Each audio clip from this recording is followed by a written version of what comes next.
സാറേ, സാറാണ് ഫുഡ് പറഞ്ഞത്. പയ്യൻ വന്നേക്കണ്. എത്ര? ഞാൻ കൊടുത്തോളാം.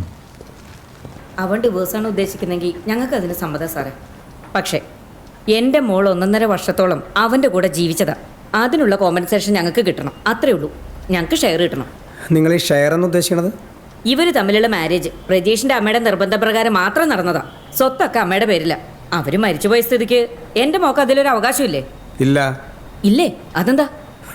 ചേച്ചി, ഈ പ്രജീഷ് പെറ്റീഷനിൽ പറഞ്ഞ സത്യമാണെങ്കിൽ ഒരു ദിവസം പോലും ഇവർ ഭാര്യ ഭർത്താക്കന്മാരായിട്ട് ജീവിച്ചിട്ടില്ല. ഉണ്ടോ? ഇല്ല. അവന് ഡിവോഴ്സിന് താല്പര്യമായിട്ടൊന്നുമില്ല. ഈ കുട്ടി അവനോടൊപ്പം ഭാര്യയായിട്ട് ജീവിക്കാൻ തയ്യാറാകത്തോണ്ടാ. ഇനി കുട്ടിയാണ് തീരുമാനിക്കേണ്ടത്. യോജിച്ചു പോകാൻ തയ്യാറാണോ? ഇല്ല സാർ, എനിക്ക് താല്പര്യമില്ല.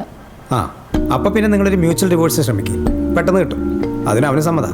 പക്ഷേ സാർ, സ്വത്തിൻ്റെ ഷെയർ കിട്ടണം. കോമ്പൻസേഷൻ വേണ്ടത് അവനല്ലേ കുട്ടി? കാരണം പണി കിട്ടിയത് അവനാണല്ലോ. എന്നിട്ട് അവനത് വേണ്ടെന്നാ പറയണേ. സാർ ഇപ്പോഴും അവൻ്റെ ഭാഗത്തു നിന്നാണ് സംസാരിക്കുന്നത്. അതെ, തീർച്ചയായിട്ടും. കാരണം കഥ മുഴുവൻ എനിക്കറിയാം. 100% അവൻ്റെ ഭാഗത്താണ് ശരി. ചേച്ചി, അവന് ഭയങ്കര ക്ഷമയാണ്. ഇല്ലെങ്കിൽ ഇത് വെറുമൊരു പെറ്റീഷനായിട്ടല്ല ഇവിടെ എത്തേണ്ടത്.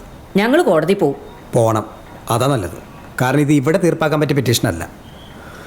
പിന്നെ ഈ കോടതി തീരുമാനം വരുന്നത് വരെ കുട്ടി ആ വീട്ടിൽ തന്നെ താമസിക്കാനാണ് ഉദ്ദേശിക്കുന്നതെങ്കിൽ മറ്റു ഇഷ്യൂസൊന്നും ഉണ്ടാവരുത്.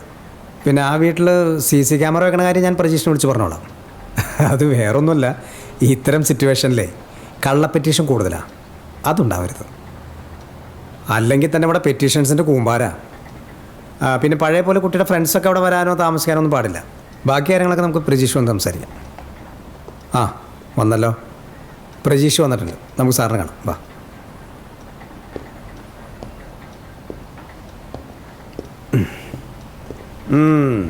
ഒറ്റയ്ക്കിരുന്ന് ഫുഡ് അടിക്കണ അത്ര നല്ല ശീലമല്ല. വീട്ടിൽ നിന്ന് കഴിച്ചിട്ട് വരുന്നവർക്ക് അങ്ങനെയൊക്കെ പറയാം. ഞാൻ തന്നെ സാറിനെ വിളിച്ചിരുന്നല്ലോ വൈകിട്ട്. ഔട്ട് ഓഫ് റേഞ്ച് ആയിരുന്നു. ഞാൻ തന്നെ കുജിത്തന്നിലായിരുന്നു, സിസ്റ്ററിന്റെ വീട്ടിൽ. അവിടെ റേഞ്ചിന്റെ പ്രശ്നമുണ്ട്. ഈ കേസ് എന്തായി? ഇത് രണ്ടുപേർക്കും ഡിവോഴ്സിനാണ് താല്പര്യം. പക്ഷേ ഈ കുട്ടിക്ക് സ്വത്തിൽ ഷെയർ വേണമെന്നാണ് പറയണത്. സാറേ, കല്യാണ സമയം 1 രൂപ പോലും സ്ത്രീധനം ഞങ്ങൾ വാങ്ങിയിട്ടില്ല. ഞങ്ങൾ ചോദിച്ചിട്ടുമില്ല, അവർ തന്നിട്ടുമില്ല. ഈ കുട്ടി അണിഞ്ഞ സ്വർണവും പണ്ടോ എല്ലാം തന്നെ ഇപ്പോഴും വരെ കയ്യിൽ തന്നെ ഉണ്ട്. ഇവനത് എടുത്തിട്ടുമില്ല, പണയം വെച്ചിട്ടുമില്ല. പിന്നെ ഇവൻ്റെ അമ്മയുടെ സ്വത്തിന് അവകാശം വേണമെന്നൊക്കെ പറഞ്ഞാൽ അത് ന്യായമാണോ സാറേ? നിങ്ങളാരാ? എൻ്റെ അമ്മാവൻ്റെ പണം സാറേ. ഇവന്റെ അമ്മയുടെ വാക്ക് കേട്ടിട്ടാ സാറേ ഞാൻ ഈ കല്യാണം നടത്തി കൊടുത്തത്. എന്നിട്ടിപ്പോ എന്റെ മോളുടെ ഭാവി തൊലഞ്ഞില്ലേ? നഷ്ടപരിഹാരമായിട്ടാണ് സ്വത്തിന്റെ ഷെയർ വേണമെന്ന് ഞാൻ പറയുന്നത്. അതിന് ഞാൻ അവള് വേണ്ടാന്ന് പറയല്ലോ. അവളല്ലേ എന്നെ വേണ്ടാന്ന് പറയുന്നത്. ഭാര്യയായിട്ട് എന്റെ കൂടെ ജീവിക്കാൻ തയ്യാറാണ്. ഞാൻ ഇപ്പോഴും ഓക്കെയാ. എനിക്ക് ഇയാളെ വേണ്ട സാർ. നിനക്ക് ഞാനെന്നില്ല, ഒരാണുങ്ങളെ നിനക്ക് പറ്റൂല. നിന്റെ താല്പര്യങ്ങളൊക്കെ വേറെയാണല്ലോ.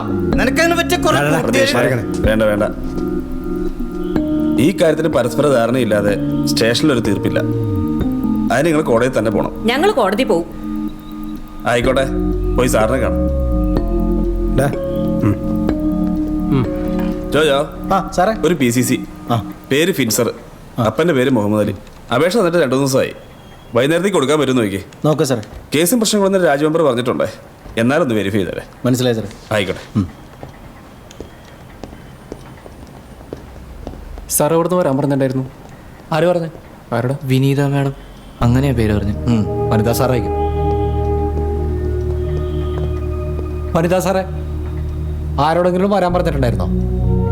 അവര് വന്നോ? വന്നിട്ടുണ്ട്.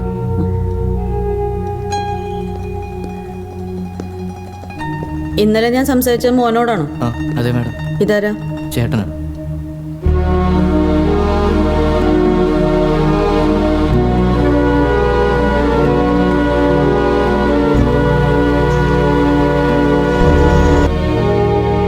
ഇരിക്കട്ടോ, വിളിക്കാം.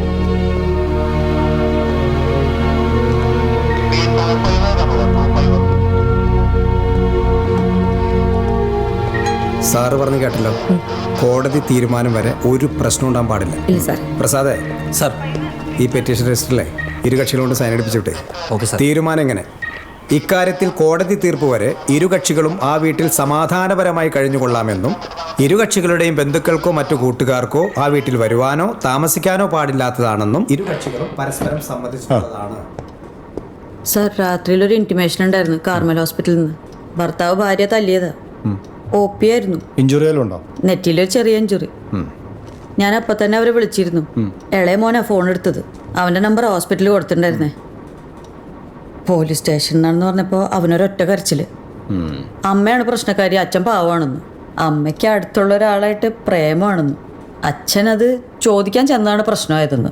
നാട്ടുകാരുടെ മുമ്പിൽ അവനും ചേട്ടനൊക്കെ എങ്ങനെ നടക്കുന്നും പറഞ്ഞ് അവൻ ആത്മഹത്യ പോണെന്നൊക്കെ പറഞ്ഞപ്പോൾ ഞാൻ ഓരോന്ന് പറഞ്ഞ് സമാധാനിപ്പിച്ചു. എന്നിട്ട് രാവിലെ അച്ഛനും അമ്മേനെയും കൂട്ടി സ്റ്റേഷനിലേക്ക് വരാൻ പറഞ്ഞിട്ടുണ്ടായിരുന്നു. അവർ വന്നിട്ടുണ്ട് സാർ. വരാൻ പറയും. സാർ